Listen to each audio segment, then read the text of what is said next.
தேதி வரைக்கும் ஒரு 1.5 மாசம் வந்து உங்களுக்கு 12ஆம் வீட்டுல பெயர்ச்சி ஆக போறாரு. சிம்ம ராசிக்காரங்க பொறுத்த வரைக்கும் இந்த ஒரு பெயர்ச்சி வந்து அந்த அளவுக்கு நல்லது இல்ல. பட் 1.5 மாசம்தான் குரு வந்து இந்த அதிச்சார பெயர்ச்சியில இருக்க போறாரு. ஸோ அதனால உங்களுக்கு எஃபெக்ட்ஸ் கூட பெருசா தெரியாது. பட் கொஞ்சம் ஓரளவுக்கு எஃபெக்ட்ஸ்ன்றது இருக்கும். எந்த மாதிரி விஷயத்துல பாதிப்பு இருக்கும் பாத்தீங்கன்னா, 12ஆம் வீடுனாலே அது வந்து லாசஸ் எக்ஸ்பென்சஸ்க்கு சம்பந்தப்பட்ட வீடு. ஸோ இந்த டைம் பீரியட்ல உங்களுக்கு வந்து நிறைய பண செலவுன்றது அதிகமா இருக்கிறதுக்கு வாய்ப்பு இருக்கும்.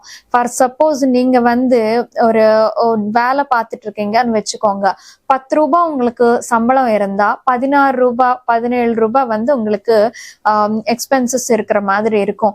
அப்படியே நீங்க வந்து வியாபாரம் நடத்திட்டு இருந்தா வந்து வியாபாரத்துல கொஞ்சம் நஷ்டம் வர்றதுக்கு வாய்ப்பு இருக்குது. இந்த டைம் பீரியட்ல லாபங்கள் மட்டும் வராது உங்களுக்கு. தயவு செஞ்சு இந்த டைம்